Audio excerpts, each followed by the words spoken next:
Bonsoir et bienvenue sur Lycée Plus pour un nouvel épisode hebdomadaire de Pour ou Contre qui porte ce soir sur l'efficacité de la politique des quotas. Sont ici présents Patrick, avocat, Mathilde, représentante d'une association féministe, Thibaut, inspecteur académique, Dorian, artiste, bonjour. Kevin, patron d'entreprise, bonjour. Et Dimitri, professeur d'économie. Bonjour.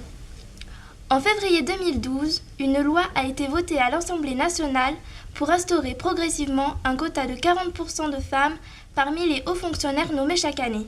Pourquoi cette mesure ? Nous constatons de nombreuses inégalités entre les femmes et les hommes sur le marché du travail. Des inégalités salariales, sur le temps de travail et surtout pour les postes à responsabilité. 17% de femmes dirigent une entreprise et 15% de femmes travaillent dans la haute fonction publique. Nous rencontrons cette même problématique chez les personnes handicapées qui sont souvent exclues du monde du travail. Des lois avaient déjà été mises en place auparavant pour instaurer un quota de 6% de personnes handicapées dans les entreprises. Les résultats attendus n'ont pas été atteints car les entreprises préfèrent payer des amendes. Cette politique de quota relève de la discrimination positive, qui est une solution temporaire qui favorise une minorité pour établir une égalité des chances. Ce débat porte donc sur l'efficacité de la politique des quotas concernant l'accès aux postes à responsabilité pour les femmes. Mathilde, vous qui êtes contre cette discrimination positive, pouvez-vous nous expliquer pourquoi ? Le principe de la France, il repose sur l'égalité et la discrimination positive, c'est de toute manière faire du tort.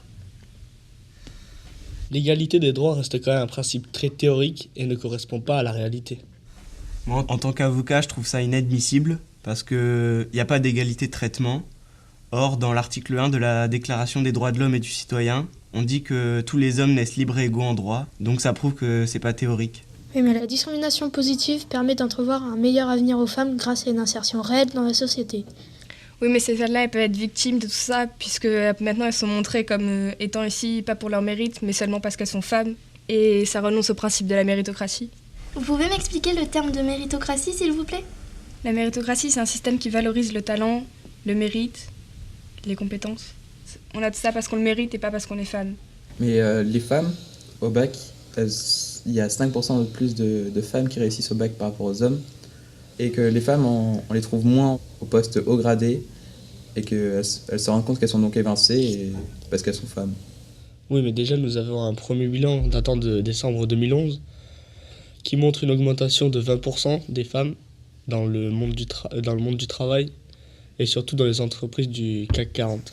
Je pense pas que la politique des quotas soit la solution. On devrait plutôt envisager, dans l'éducation, de réformer l'éducation par exemple, pour faire bien comprendre aux femmes qu'elles ont les mêmes droits, qu'elles sont égales aux hommes. Comme ça permettrait d'ouvrir les portes plus des grandes écoles et d'avoir des métiers à responsabilité tout en ayant une vie de famille à côté.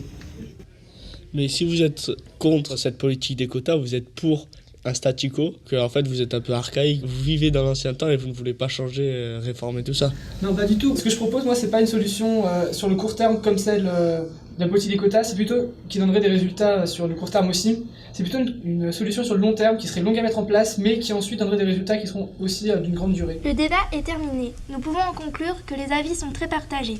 Je vous remercie de votre participation et vous donne rendez-vous la semaine prochaine pour un nouveau sujet d'actualité sur la même chaîne à la même heure. Merci.